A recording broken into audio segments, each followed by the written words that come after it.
Updated October 24, 2018, 10 hours 43 minutes and 5 seconds. Despite hailing from a town where they felt their choices were limited to mining or motherhood, 3 young women have beaten the odds to make it to the AFLW.Teenagers. Jasmin, Stewart and McKenzie Dowrick were drafted this week into the National Women's League, joining childhood friend Ariana Clark, who was recruited last year.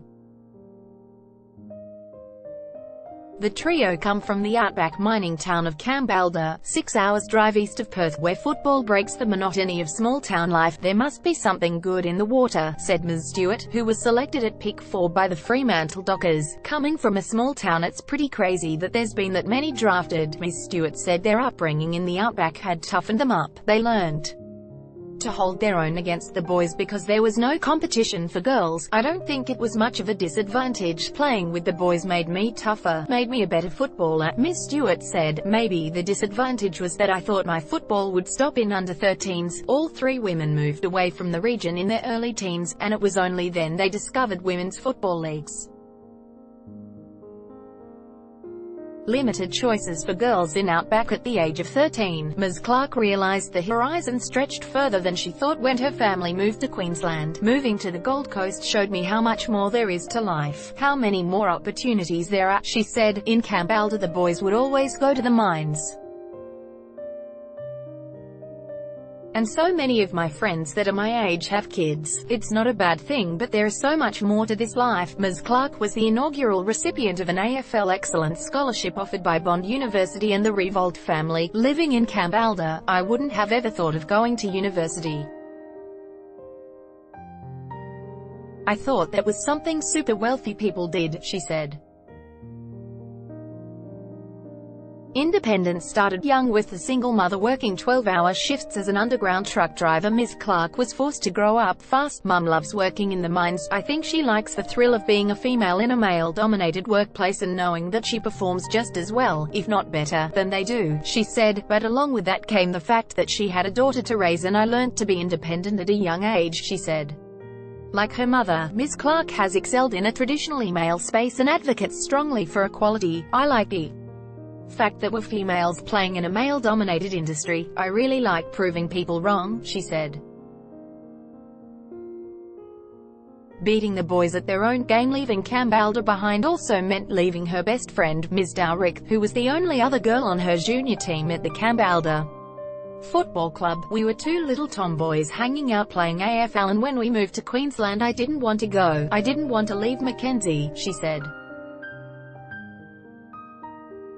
Ms. Dowrick, who described being drafted to the Brisbane Lions alongside Ms. Clark as a dream come true, fondly recalls her childhood in the bush.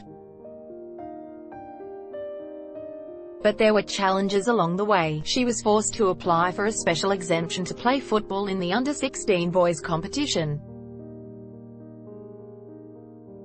By that stage she played for Mines Rovers Football Club in Kalgoorlie, the same junior club which produced West Coast's grand final hero Dominic Sheed and Adelaide forward Eddie Betts.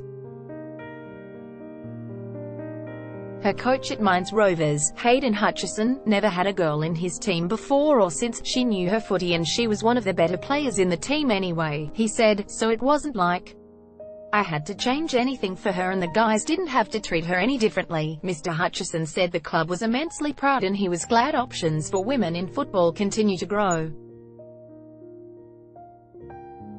Isolation holding back potential. From the green south to the red desert, football ovals are ubiquitous across Western Australia. Nonetheless, many towns struggle to field teams and women's leagues with weekly games have not been established in all regions. Ms. Dowrick's mother Anne said Kambalda was a great place to bring up a family, but they had to leave so her children could pursue their sporting dreams. "We're ecstatic, immensely proud of what she's achieved," said Mrs. Dowrick. While moving to Perth allowed her children to easily participate in sport at state level, she believes Kambalda and Kalgoorlie shaped the way they play football. "I think it was a wonderful place. They had freedom, and being able to play in the boys' comp shows in the way the girls play. There's no fear factor with the tackling," she said. In Kambalda there is a road locals call the East-West Straight.